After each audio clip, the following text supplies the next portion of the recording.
Hello, and welcome to another episode of Line solo series where I discuss a commonly asked topic. And the tips and tricks I'm sharing today serve as foundation that I use with my coaching clients. And then I customize everyone's journey based on what they want to achieve, the timeline, how they want to feel. But this foundation has been very helpful for clients, people I meet who ask about a very common topic, probably more common than actually no, second after career and career pivots. It's love life, and specifically dating, being back out there. And especially after COVID, we've seen people more mindful of going after genuine relationships, having a true connection. So people who were in the wrong relationships or wrong marriages are breaking up. We're seeing people who've been single a lot of their life now realizing, oh my God, I want to be part of a real relationship. I want a true partnership. So we're seeing a lot more people being more thoughtful in the dating process and also looking for something beyond that's just historically more of a surface relationship. So that's the topic today. And I would dive in three key areas and just want to give you guys a roadmap.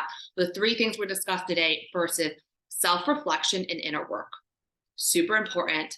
Secondly is where, it is a bit of a strategy. So where should you be going? Where should you be, events you should be attending? And lastly is mindset when you're dating. So we'll start off with self-reflection in the work. In every relationship that you've been through, right? All your relationships, the common denominator in all these relationships is you. So there's something in you that's attracting these people or you're finding attractive about these people. So I remember early in my 20s when I've had it. I felt like at the time I've hit my romantic rock bottom. And I just woke up and I was like, all of these guys I've dated, the common denominator is me. Like it's so what is it about these guys? What about these relationships that I need to reflect on and do the work on? And so common things I've realized within myself and people that I coach is one is you're attracted, if you haven't done the healing on yourself, say you have childhood, you have traumas, like patterns that you've learned when you were younger and you haven't worked on those. And when I say work on it, it's like reflecting, thinking back, putting yourself back in when you were younger, in your formative years, or when you're a teenager. What were the things your parents told you? What are things that society told you? What were some of the traumas you've been through? And I want to be clear, doing that self-reflection and inner work is not comfortable. For most people, especially high achievers, you just want to do and forget it and move on, right? The problem is if you don't do the inner work and you don't do the healing and you don't revisit some of your traumas, it actually subconsciously drives your decision and makes you make not the best decisions, but you don't even know why. So it's so important to do that work. And one thing I recommend to everyone is literally take out a piece of paper and pen or type it out. And like of all people you ever dated, what were the common denominators of why you found them attractive? What went wrong, right? And third is what could have you done better in that relationship, right? Or what are things that you realize that you want in a new relationship? So personally for me, I realized there was certain, for example, I've dated guys who loved their career and loved their job. And I would turn a blind eye to a lot of the things that they would do, which they weren't showing up fully. They weren't really showing up as a true partner. They were more kind of transient, and it made me reflect. I was turning a blind eye to very important traits and characteristic traits needed to be in a relationship because I was attracted to people who had such big passions in what they do, no matter what industry they were in. When I just needed to give that self to myself, I needed to be passionate about my role. I had to be passionate about my job. So instead of dating the people who had the things that I wish I embodied, I just it clicked. It was like, hello, embody it, right?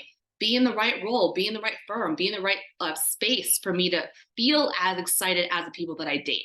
So that's just personally for me, what I've reflected on and wow, I would keep picking partners who didn't fit the criteria of being in a trusting and healthy relationship because I didn't care about those traits. All I cared about, oh my God, he loved what he did, how attractive. Because I wish I had that trait. Just that's an example, right? Or it could be, we always hear the word mommy issues and daddy issues. I'm very careful about that because I always say it's not always from your mom and dad. It could be thing that you learn when you were younger, when you were in your childhood or when you're formative ages. Like for example, the opposite of daddy issues is anti-daddy issues. I completely made that up. It applies to me. So my dad is super loving, always put my sister and I first before everything, like constantly want to spend time with us. In my opinion, was super overprotective. I look back now and I get it, but at the time I was like, wow, I can't breathe. I feel caged. So what happens when I grew up and I started dating and I finally lived on my own, had my own career and do my own thing, I wanted to run away from that suffocation. And I just ended up picking guys who barely cared about me, just doing the bare minimum. But guess what? It was comfortable because I had freedom. They weren't on my beck and call. Like if I wanted something, I would reach out. So I'm always careful about mommy daddy issues because not everyone has that. Some people have like anti daddy issues, right? So it took me until I'm my honestly mid 20s to realize, oh my God, like I need to date someone who treated me and loved me the way that my father loved me, the way that my mother loved me. Just giving you an example of what, some of the things that you'd have to work through in order and do the inner work in order for you to be ready to be going out there and dating. And I say this inner work is so important because if you don't do the work and you don't reflect why you keep attracting certain people or why, and I want to be clear as a woman, right? If you're a good looking woman, okay, you're going to attract a lot of suitors. That is just, I don't know, science. Okay. That's just how it works. That's just biology. As a woman, though, you're always choosing, right? You're choosing who you're letting in. So I would give, as I'm talking to the women that are heterosexual, I would give yourself a little bit more grace if you attract a lot of guys who are like, kind of like, what the heck? If you're a pretty woman your woman has their stuff together, you're going to attract a lot of suitors. But I want you to reflect on why you keep letting certain people in that may not be the right fit for you. The problem is if you don't do the inner work, you're going to keep repeating the lesson. You're going to keep attracting the same person. Say John was a narcissist, screwed you over. Oh, you're going to go attract Ben, and Ben's going to be the exact same thing, just a different name, different person, right? So until there's God, I forgot who said this, but someone, I think a former president, if we don't learn from I'm paraphrasing, if we don't learn from history, we're condemned to repeat it. So do the self-audit, do the self-reflection and see what has gone wrong in previous relationships. Why are you attracted to what you're attracted to? And third is what have you learned from it and what can you do better in the future? I wouldn't beat yourself up. Obviously, the inner work is something that's very deep. Like everyone should be in therapy, right? But obviously therapists help you they ask the right questions to help you kind of do the layer and peel back the onion a bit. Coaches also help in that way too. For people who are new to all this, a little bit more shy, there's so many online or self-help workshops that kind of walk you through some of these I guess prompts or some of these exercises. So inner work, number one, super important to do before you date. Okay, now let's get to the fun part. So you've done the work, and I want to be clear, it's not like, oh, you should only start dating when you're super healed. We're all going through a journey, right? It's kind of like working out. You don't work out once, twice, 3 months and say, I'm done. It's a muscle. You have to keep doing it. It's a routine. It's a practice. It becomes a lifestyle. So I want to be clear, get the inner journey and the inner work going, but don't be like, I need to be a hermit for 3 months until I figure this stuff out. You're always going to constantly learn more and unlearn. And every day things happen. You're going to have to learn and unlearn, right? So you yourself, trust your inner guidance, trust your therapist, trust your coach about when you feel like you're ready to date again. But the inner work's super important, right? Secondly, the fun part, where? Okay, so obviously online dating has skyrocketed after COVID. I grew up on apps, like that's all I knew. When I graduated college with like Bumble, Tinder was not that sleazy back in the day, but like all those apps were where I grew up in. And I could not be a bigger advocate for online apps. Everyone has a different flavor. But one thing I always advise a lot of my clients and people who ask me is There's an amazing function called video chat. um, Use it, right? Or call. We're all busy, right? We all have a lot going on. And also, like, time is money, it's so valuable.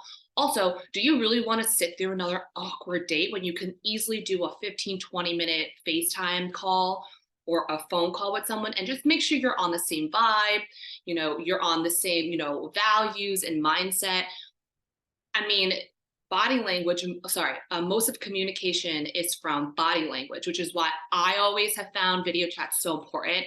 It's helped me filter through a lot of dates that I didn't go on, which is great because it becomes a time save and it lets me focus on the guys that I actually clicked more with. So I highly recommend you doing a video chat. And I think of all the times I've said, hey, do you want a video chat? One guy, one, and I don't even know how many times I've asked, at least over 20. One guy was like, oh, I'm not comfortable with it. And that's okay. Then I didn't want to meet up with him, right? I just feel like if someone's serious about getting to know you and you're serious about getting to know them, it shouldn't be that hard, especially during the courting stages, to get someone on a video chat or at minimum a phone call, right? But I'm a big believer of video chat. Highly recommend that function. So that's a little bit of a tip on dating apps. And let's go on where else to meet people, right? So I always tell people, go to, like, whatever you like doing, your hobbies, go find a social event around it. For example, you like comedy. Obviously, going to comedy show, there's not much interaction, but there's like improv classes. There's other like skit like comedy. There's so many things around comedy. So I would say, especially if you live in a metropolitan city, like I'm right now in New York, there's so many options. Get Googling, right? So what are you passionate about? Maybe it's running, join a running club. Intramural sports are great as well. So whatever you're passionate about, Google social events or groups around it. I think that's a great way to meet people. Let's talk about bars and clubs, right? I'm not saying there are no great suitors in bars and clubs. Obviously, we all go to bars and clubs. The thing is, when people are out and about late at night, the thoughts are not always as pure. The intentions are not always as pure. And chances are you're already going out with one of your girlfriends or going out with your guy friends. Your priorities may be a little bit different than meeting someone, right? And if you're going to a place with the intention to be like, I need to meet someone, you sometimes may force yourself to talk to someone when you're not really vibing with them. So I just think that bars and clubs and lounges are, in my opinion, has never been the best place to meet people for the intention of meeting a potential quality relationship, right? That's just my 2 cents, but that's why I want to give you kind of other ideas beyond just bars and clubs, because obviously I know everyone's going there. So that's a quick tidbit. So where else should you be meeting people? I meet a lot of people at the gym. I know some people were like, oh, like it might be weird, like someone's working out. Not obviously, don't go up to someone where they're mid-set, and this has happened to me. I'm literally mid-set with my earphones in, and someone walks in me and starts tapping me and trying to have a conversation. Okay, obviously that's not the best and smoothest way to ask a girl out.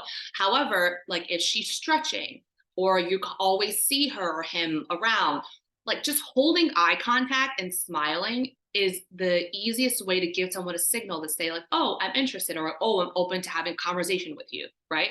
So I just think the gym is a great place to meet, potentially meet someone. Obviously someone who goes to the gym takes care of themselves, has their priorities straight, cares about physical health.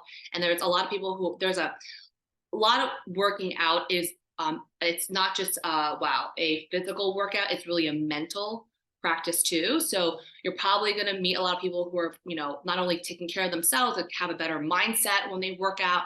Happy people, people that work out are happier. It's just scientific fact. There's endorphins involved. So highly recommend the gym, especially at certain gyms, like, for example, Love Equinox, loyal customer of Equinox. There's pools, there's lounge areas, right? There's social, like I literally meet people in the hot tub. So be open when you're at, when you're going about your daily day and like when you're at the gym. And to that point, besides the gym, like when you're going about your daily day, every moment is opportunity for you to meet someone, right? When you're grocery shopping, on the street, I literally meet people on the street. It's more than I probably would. I'm surprised by how many times I meet people on the street, but I meet people on the street. meet people in the grocery store, when I'm shopping, when I'm standing in line in a coffee shop. The thing is, put this thing down. Like, if you want to meet someone, this is not like typing away, is not giving someone a green light. I want to speak, right? So if you're out and about, just for a second, I know everyone's busy, just for freaking 10 to 20 seconds, put your phone down, look around, and make eye contact with people and see if there's someone you want to like hit off a conversation with, right? When you're going about your day, I always am really big on like try to keep your phone away so like you don't miss opportunity of meeting people just randomly, right? I do believe in like divinely meeting people as well, but you have to be alert and open to it. Otherwise, you don't even know. Like the love of your life could be standing in a Whole Foods line right next to you, and because you didn't, you were too busy on your phone, running things in your head, that you miss that opportunity. So something to keep in mind. It's just when you're going about your day, that's a great place for you to meet people. Other places to meet. Okay. Oh yeah. So another thing is, I know people think this is a great sourcing place, and I do agree with it. It's your friends, right? So if you're a girl and you have guy friends, hang out with the guy friends, right? That's, I mean, those of you that know me, I have a lot of guy friends, and I meet more and more guys through my guy friends. Highly recommend that. And vice versa. If you're a guy, if you have at least one girlfriend, hang out with them. It's always nice. Like, you never know who you're going to meet through your friends. Also, keep an open mind. Like, it's all karma. I always think about it as like dating karma, right?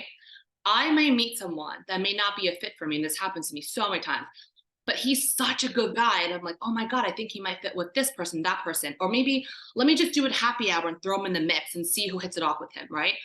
Pay it forward. If you meet a great guy or great girl and there's just no romantic chemistry between you two, they might be a great fit for one of your friends and maybe good fit for one of your colleagues, right? So I would say pay it forward when it comes to dating and just dating karma in general, and be open to who you might meet. But friends are super great way. Another one is thoughtful, vetted events, like singles events or whatnot. I've never been to a speed dating one, so I can't comment on that. I tend to like events that are more vetted and more controlled for like quality. So for those of you that have been to one of my events, I did one 2021, did one 2022, but I essentially vetted over 400 people for an event, a lot of work, and for 50 spots. And people either came for romantic reasons, business reasons, or friendship reasons. I think a lot of people find it difficult to meet genuine people when you're an adult working. You're so busy in your own lanes. So I'm so happy that a lot of you have either dating now, met someone that's a close friend, became a really close friend, a best friend of yours, or doing business together. So I would say vetted events like that are great, right? There's quality control, and it's not just like anyone that can come through. And I'm really big on, if it's an event like this, that the people they're vetting are very thoughtful beyond just like superficial reasons, like, oh, like this person has this job, makes this amount of money, has these connections, like that. Those three things are good for the individual. It's not, doesn't make them a good person to actually date and be in a relationship with, right? Are they kind? Are they genuine? Are they compassionate? Are they patient? Do they communicate well? There's so many things to vet out for. So look for events, and I'm sure if you're in a metropolitan city, there'll have to be other events that do this, that are more curated. I think that would be great, or have theme. Like, if you're into art, go to art events, right? If you're into, I don't know, pickleball is really big now, go to a pickleball event that's vetted. So that's a great way to meet people, vetted events. And a lot of you have asked me if I'm bringing it back. I know you guys know this, but it is literally so much work and so time consuming. I will bring them back whenever a moment to breathe. I will bring them back, and it will be just as curated, but I would think a little bit of a grander scale. So keep you posted on that. But I would say in general, definitely go to some vetted events. That's a great way to meet people. Other areas as well is, yes, conferences, right? If you're in a specific industry, I meet so many amazing people in conferences. When I go to finance conferences, when I go to family office conferences, I understand some people are like, oh, I don't want to date within my industry. And that's fine. Then don't don't use conferences as an opportunity to meet people in that way.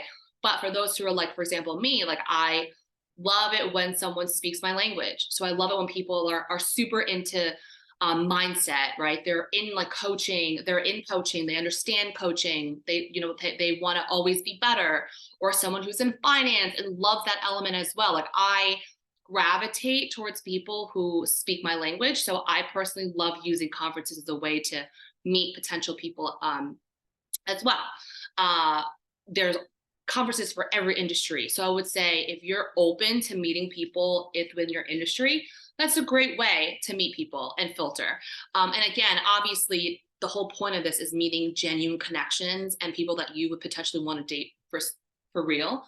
I probably wouldn't recommend conferences if you're just using it as if you're not in the mindset for something serious and you're looking for something, just for fun, which is fine. But just be careful.